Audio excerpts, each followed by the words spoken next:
Carl Talton, Part 1. Carl Talton's journey from the streets of Vancouver and Portland to becoming a key figure in community development and politics is a story of faith, resilience, and impactful leadership. Born in Vancouver, Washington, and raised in Portland, Carl's early life was deeply influenced by his Christian upbringing. Carl's path has been marked by transformative experiences. His unexpected foray into the utility industry led to a distinguished career at Pacific Power, where he navigated racial dynamics and a conservative corporate culture to become a notable figure in government affairs and community relations. Carl Talton is Christian, number one, born and raised and hopefully active as that, not as active maybe as I should be, but trying to be as active as I can be. It has shaped my world's views on a lot of things, and even though that wasn't at the front of my mind for years and years as I thought about it, recently, because people are talking so much about left and right and conservative and liberal and so on and so forth, and things can be very confusing. And so someone was interviewing me for a newspaper article or something, and what they said to me was, we really want to talk to you because we don't often get a chance to talk to a black conservative. And I was a little bit taken aback by that because I never considered myself to be a black conservative.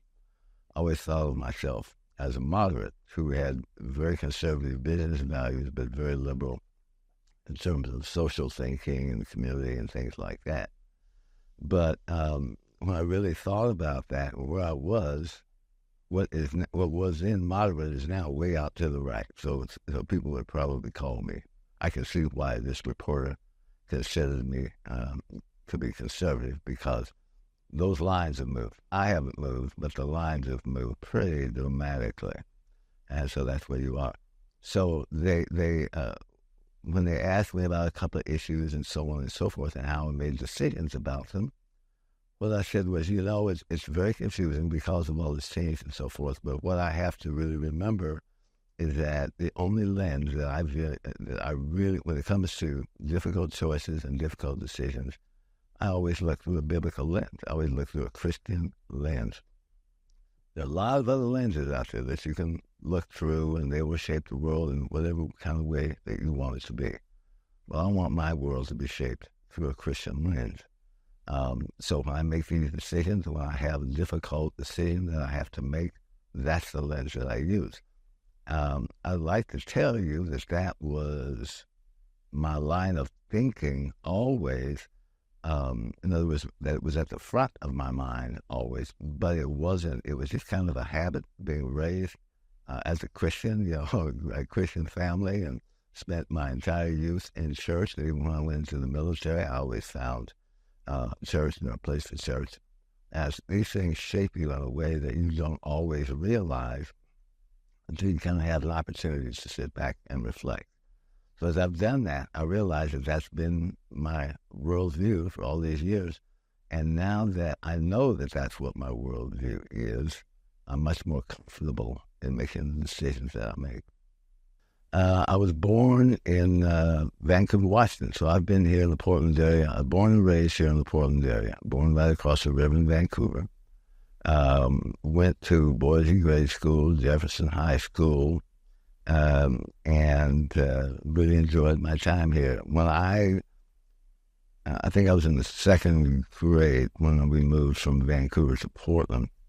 Even though we were always over here, we went to church here, and all of our family was over here and so forth, so we spent all of our time in Portland, but we actually lived in Vancouver when I was very, very young.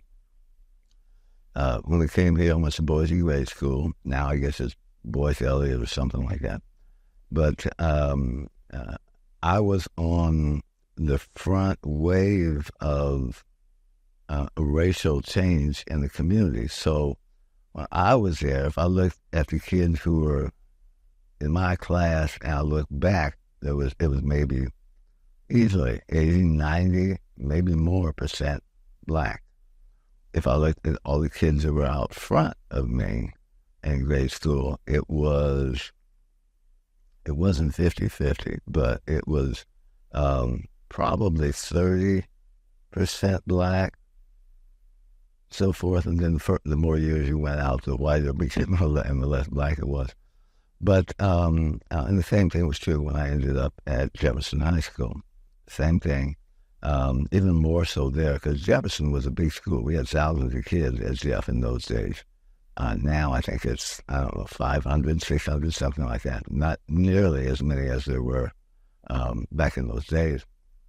It was funny because Jefferson was always considered to be a black school, which was really funny because if I walked through the halls of Jefferson High School, I wouldn't go see very many black kids.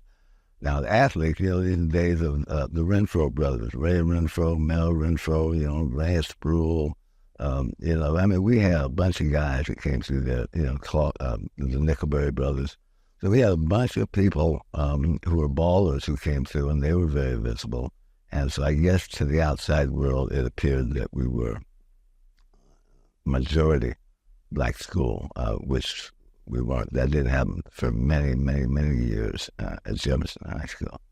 But Jeff was, it was a great school to go to. They were well known statewide for everything, athletics, scholarship, you name it. I mean, they were it in this state for many years. Many of the city leaders for Portland came out of Jefferson High School, Jefferson and Grant. Those were the two schools where, mayors, city council members, and others who kind of grew up in Portland. Those were the two primary communities that they came from. Some were, Lincoln High School and a couple other places, but mostly it was Jefferson and Grant. So it was a good school to come out of. We got a good education there.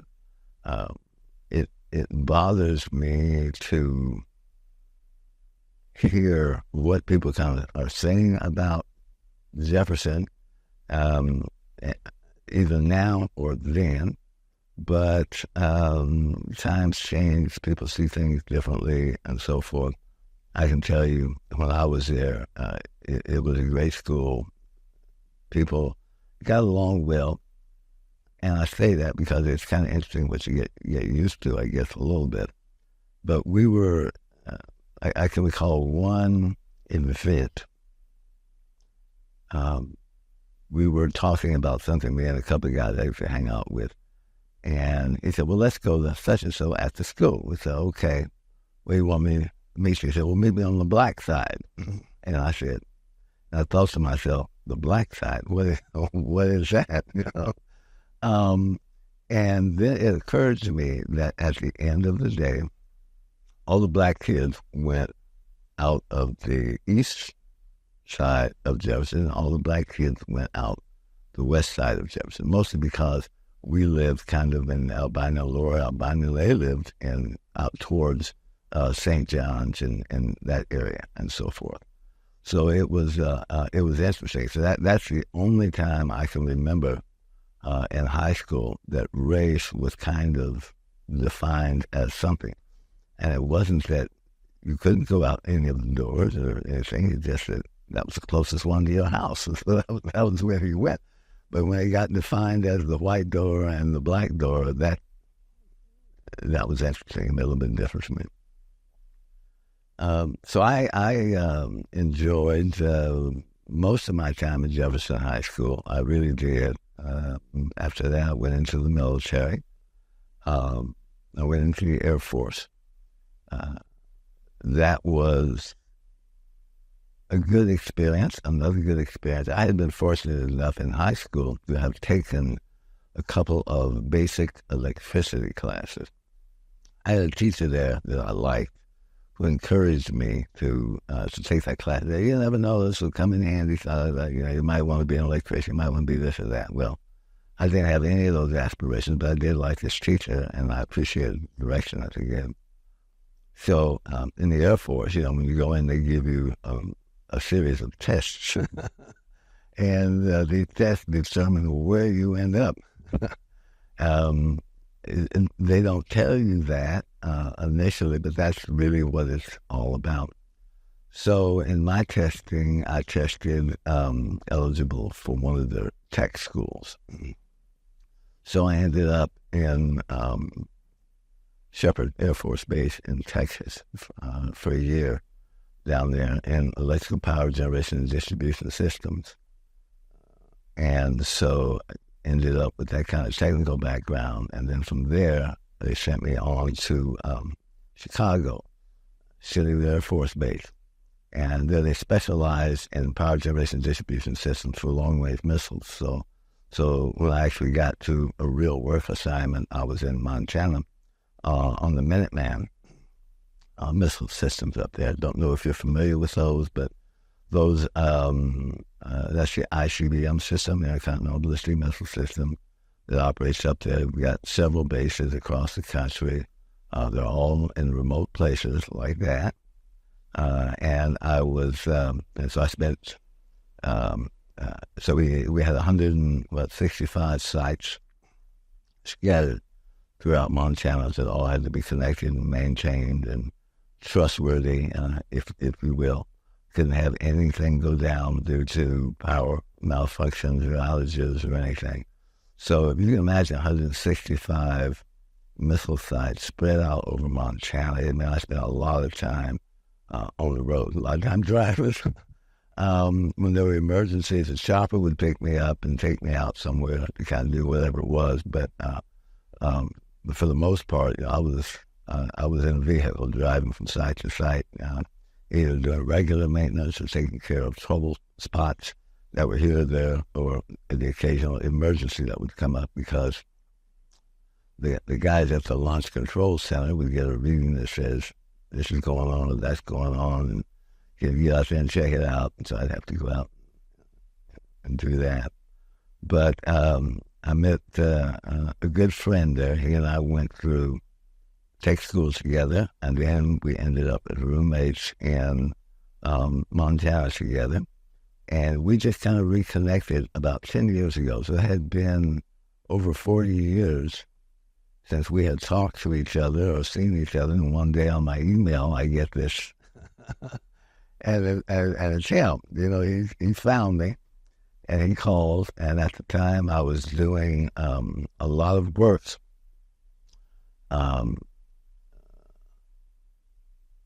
Well, I'll connect this stuff for a minute. But I was spending a lot of time in Washington, D.C. and in New York. And so I was back and forth between D.C. and New York and Portland a lot. So I made an arrangement to meet with he and his wife in Chicago on one of my trips through, because they lived in Detroit and they were going to come down to Chicago. And we did. We got together, and man, I'm telling you, we had a good time. Since then, he and his wife have been out here. Me and my wife have been out there on a couple of different times, and we just had a really good time. And we've reconnected. We have that special relationship, you know, that most guys in the military end up getting and so forth. But it was amazing that our 40 years without seeing each other, and we're still pretty close. So that's great. And even better, the wives have kind of taken to each other, and so they get together a lot. The dot I was going to connect for you was traveling back and forth in terms of New York and D.C. and those places.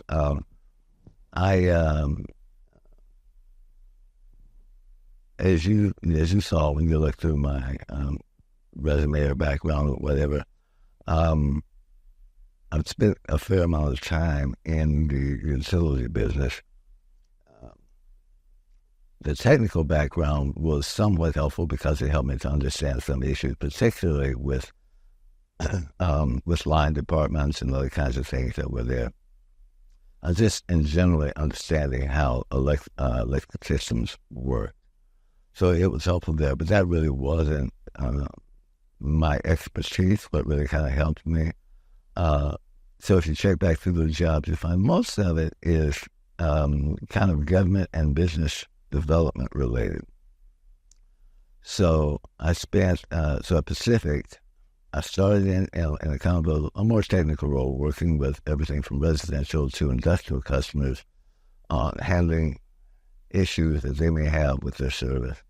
And then a little bit of time in personnel, where I was the supervisor of hiring and recruitment, what's it called, recruitment and staffing. And in that role, I met the head of the what was then called the PR department, public relations, and it was really the lobbying group. He had had a couple of issues with some people in his office, and I managed him through those issues, and he was just impressed with that I was able to help him in such a way that, and apparently he said, oh, I kind of like this guy's style too, and this guy kind of knows his stuff. So he asked me to come to work in that department, and that was kind of the beginning of my government affairs kind of activity. And I worked there in a capacity called local government. So I worked with all the local government agencies, Multnomah County, City of Portland, all the others that were in the area. And I enjoyed that. It was good. There were a lot of community-based organizations I ended up interfacing with. And so it got me exposed to lots of different things. Then he wanted me to move into the lobbying role, the head of lobbying for the company in Salem, and some, mostly Salem, but some Washington, D.C. as well. And this was in late 70s. So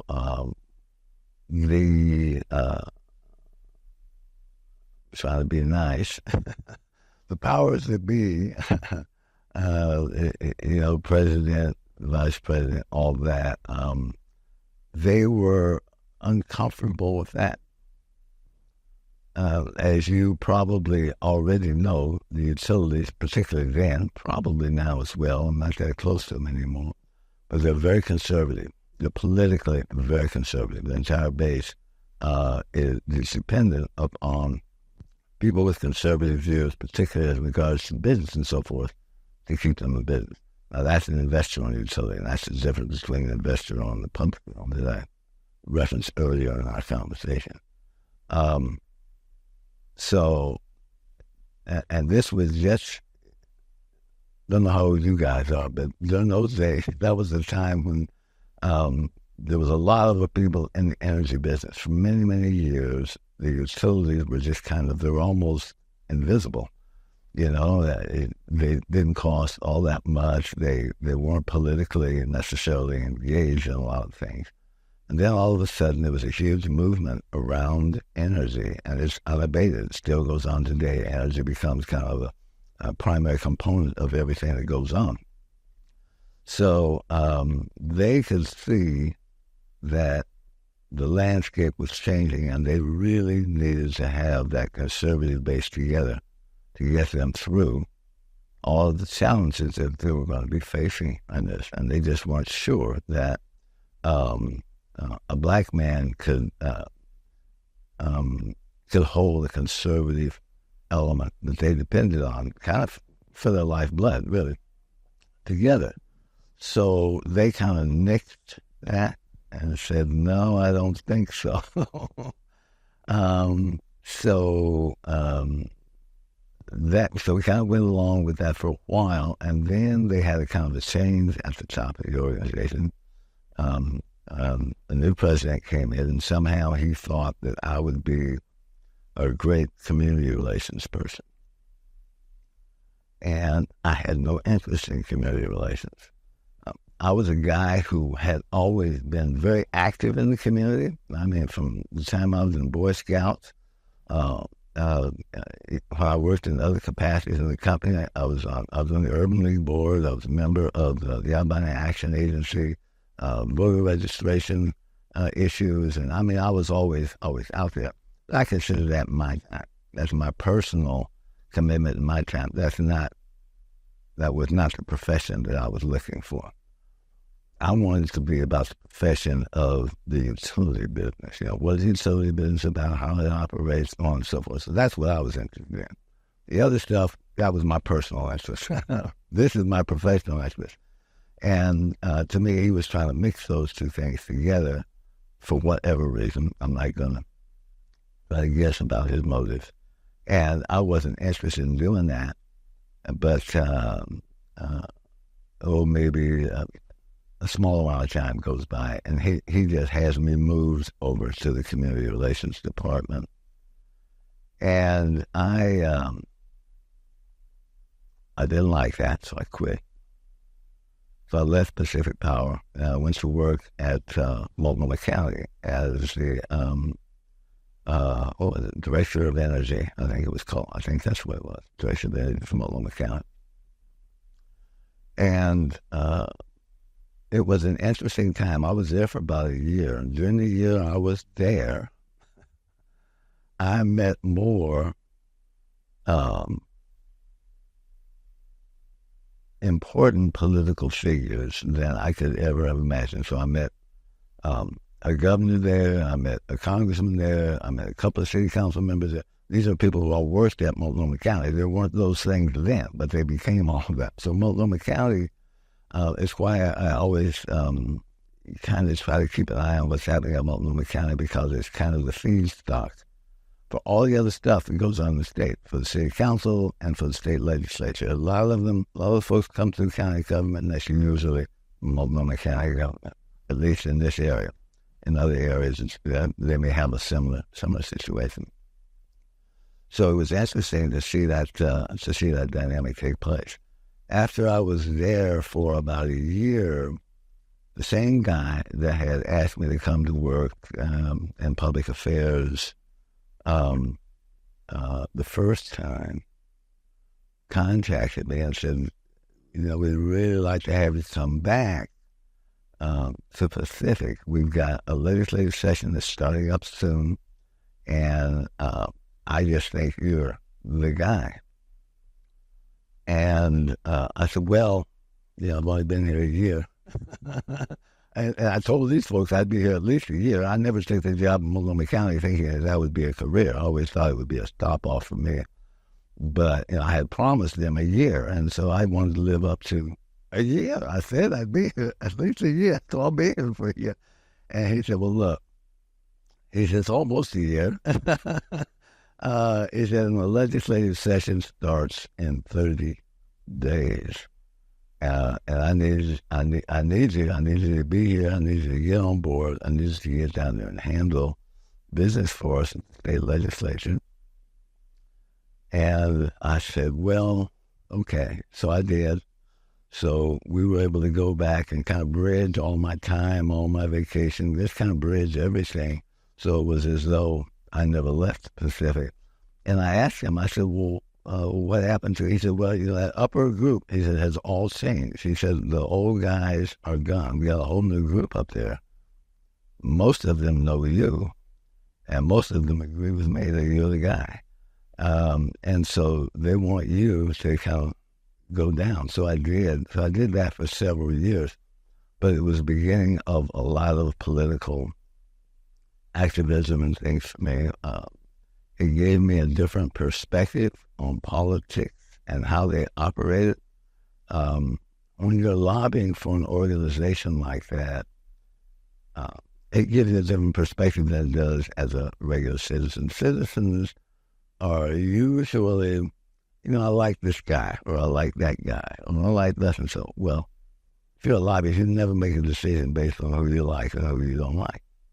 You're based on who's going to get the job done, and the job that they get done is going to benefit you, your organization, or your constituency. That's it. That's the only consideration. Not who speaks the best, works the best. I mean, half the people that you're banking on are people that you don't even like, And I wish that the average citizen would do that. Just understand, not the personalities, not who's who, not even their personal issues or their personal life, but what's going to impact you are the policy decisions. the political decisions that they make, that's what's going to impact you. So who do you think aligns with your political ideologies best and make your decision there? So if you do that, you're going to be a lot more successful, but the whole partisan politic thing gets to be loud, gets to be overblown, and that gets to be the conversation as opposed to who's actually going to do what. But anyway, I didn't mean to start preaching and going down that way, but but so that was what I ended up doing. And while I was lobbying, I got a call from, and my office was in Salem. So I'm sitting in my office in Salem. I get a call from the executive vice president down there, and he says, "Look, we've got a problem in Portland. We, for the first time in the history of the company, we're having rate increases, and the fallout from that has been tremendous. We got people marching around the building and doing this and that. We've got a plant located on the river in downtown Portland. If you're old enough, you remember that plant. If you don't, but anyway, and we're closing it down, so we're going to have a lot of employees on the street. So that's causing us some labor issues. We've got, because we're closing the plant down, it provides not only electricity, but it provides steam for heating and cooling. So all the major downtown buildings are going to be without this now, which means they've got to put in their own systems, which is going to cost them a ton of money. You see, on top of all of that, our franchise has expired. So utilities typically need a franchise to operate in a city, and that's something that they work out with city council, and they agree on it. And we're going to pay you so much. We're going to do this and do that. And with all the political issues that are going on, all that, we don't have the political agency, wherewithal, presence to be able to pull that off. Can you come to Portland and take over the Portland operation and do that? And I said, well, I don't know, but I'd be willing to give it a shot.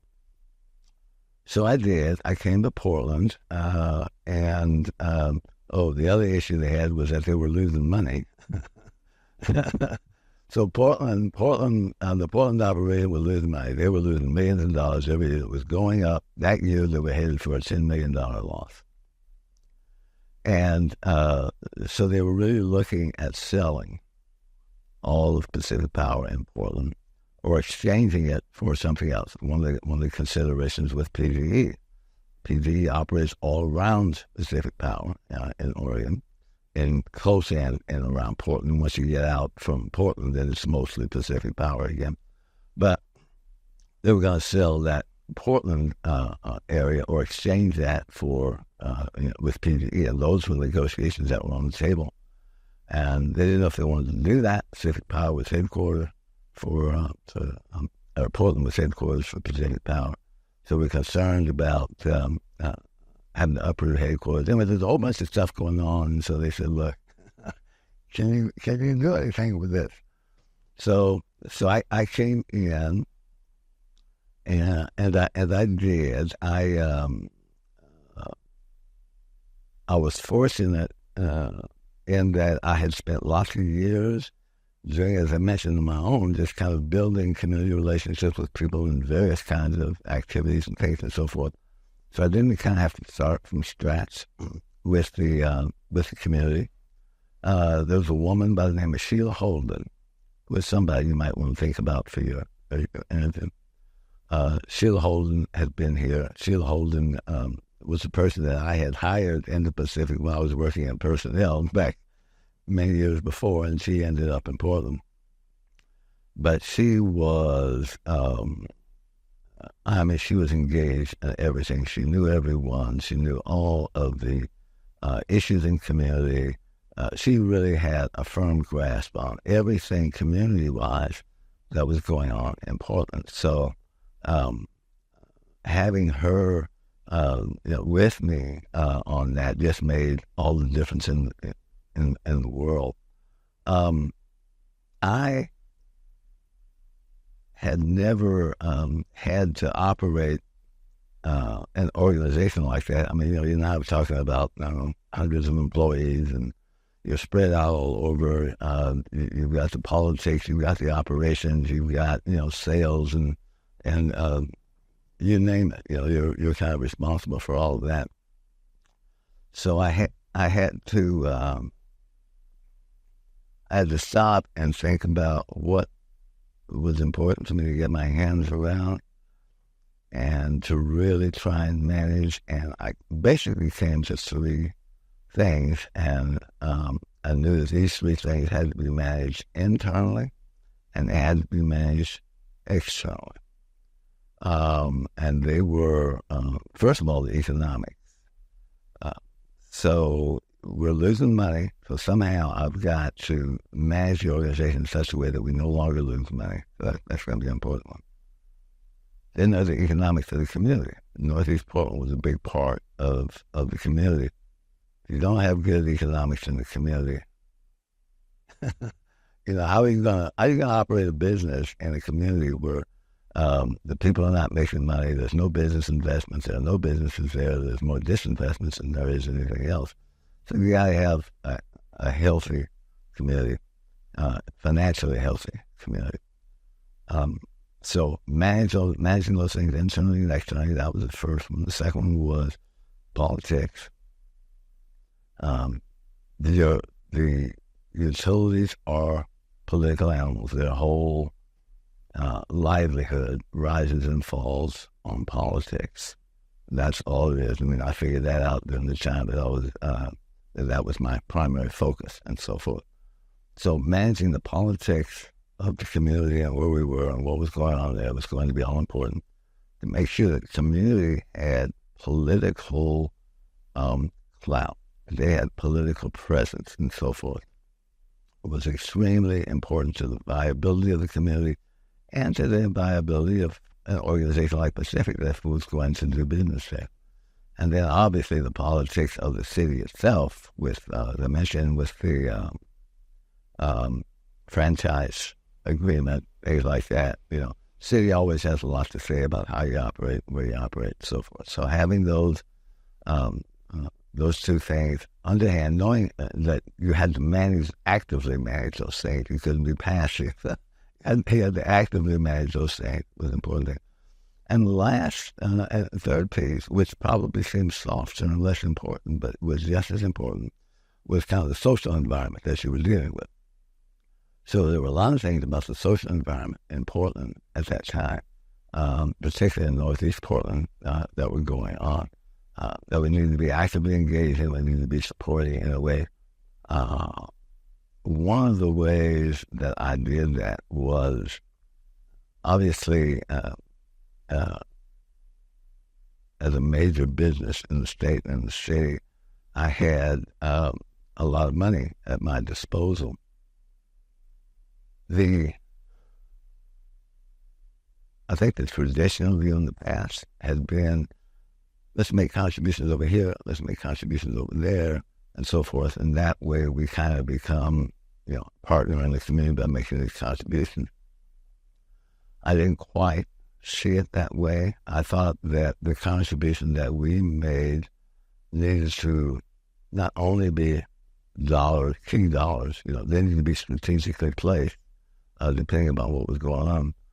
But having the community itself be part of the decision-making process in terms of what you did. I mean, an easy example of that is when I took over, when I came to Portland to go to the operation, Portland was, the office was located in downtown Portland in Lloyd Center. And I said, no, let's move it out of there. I don't want to be down there anymore. Let's move out into Northeast Portland. So I moved 15th to Fremont. So you don't have to go back too far to remember that used to be Pacific Power, that building there. So that was kind of one of the first things that we did. But it was, and then we operated a number of community-based programs out of that location. All the winter assistance programs. We had all the other utilities, all the other providers come in. We provided office space for them. We did all that too. All the community-based meetings, organizations, all took place in that building. Then I built that building specifically to have that kind of space available. And then I put a lot of our decision-making power in the hands of the community. So people would come to me and ask about this, that, or the other. I said, well, I don't know. We'll meet with the community on it. I said, well, you guys can make that decision on your own. And I was like, well, yeah, I guess we could, but this is how we're operating. We're operating in concert with the community in terms of how we do this. And so building that relationship there was very important. And you had to give up some of your own clout to give the clout to other people so that together you had a lot more clout. And that's what happened during that time. We had tremendous clout. Some people seem to forget that or don't realize that, or maybe they never knew it. But at that point in time, that community had huge clout in Portland. And I don't mean sympathy or empathy or any of that. I mean clout. We could get done what we needed to get done and so forth. There was good and bad to that. The downside of that was City Hall often saw us as, I want to say enemy, and I don't know if I need to be quite that strong, but they didn't like the fact that this community was basically fairly independent in terms of their politics and their decision-making and what they wanted to do. And they actively worked against the community a number of times to make sure that initiatives and so forth we had were not successful or were not as successful as they could have been. Let you know how old I'm getting. I probably wouldn't have said that 20 years ago, but I'm saying it now. And it's just as true now as it was then, even though I didn't necessarily say it then. But that's a fact. They actively worked against the community. Did not like. Let me just give you one example. We had a thing called the North-Northeast Economic Development Alliance, and it was pretty unique. It was a brainchild of Ronnie Herndon and a couple other folks that he would kind of regularly work with in the community. But Ronnie Herndon is behind a lot of stuff that gets started in the community. I mean, I know if you haven't had Ronnie yet, you got to have him because you don't understand anything that's going on without Ronnie. But so we were able to put this alliance together. Every community-based, everybody that operated in the community was part of this alliance. And when I say that, I mean every community development agency, every community-based organization, City of Portland, the police, Moose was part of that. You remember Charles Moose? He was, that time he was captain, I think, or lieutenant. He might have just been lieutenant at that point. Lieutenant Moose was in there. He was part of it. We had the Portland Development Commission. We had city planning, and we all met together and put together a plan. And I was invited to a meeting in Oakland by an agency, I can't remember which agency it was, that had identified a couple of cities in the country that had put together what they thought were really amazing organizations around community to get something done, and ours was one of them. We were one of the, I don't know, must have been at least 3 or 4 cities. And so I was there, and we each introduced ourselves to the others, talked about who we were and what organization we were from, and so I talked about the alliance. And afterwards, a guy from a major national foundation came over to me and said, wow. He said, we heard about you guys in Portland. He said, we had a bunch of money that we wanted to really focus on a community-based organization. From everything that we had heard, everywhere in the country, you guys were it. And so we made a trip out to Portland just to kind of investigate you and to see you and so forth. He said, yeah, we couldn't find you. I said, well, wait for me, you couldn't find us. He said, well, we were there. I said, well, where'd you going for? He said, well, we went to City Hall. I said, okay. I thought to myself, well, that was your first mistake. So we went to City Hall, and we talked about you and so forth. And they said, oh, yeah, we know who they are. And so they gave us all these people to talk to. And so I said, well, who'd you talk to? So he told me, I said, I've never heard of any of those people. Where did you get those names? Oh, we got them from City Hall. Those are the names that they gave us. At City Hall, I guarantee you they knew who we were because they didn't like us. when they don't like you, they know who you are. They know exactly who you are. So they maneuvered these guys around to talk to people that they kind of pulled the strings on to essentially try to move by us because they knew if we got an injection of real capital in that community, things would operate very, very differently. We had organized on the basis that we had no money. We started with no money. Nobody funded us. Nobody put in any money. Nobody put in anything. We purposely said, if there's money on the table, you get a lot of people doing this and doing that and so on. So we're not interested in that. We're interested in, first of all, getting organized in a way that we believe is going to be workable and doable for this community. And we're not going to be sidetracked with so-and-so got this much money and somebody else got money on this or that or whatever. So that was a purposeful thing that we did that. So making the headway that we did with no money, say y'all couldn't imagine what we can do if we had several $1 million at our disposal. They oh no, we can't have that. So there we were. But that's one, and I've got, unfortunately, several examples of it. Probably that's the most stark example, but it is one example of how City Hall operated against this community back in those days. How they're doing today, I don't know.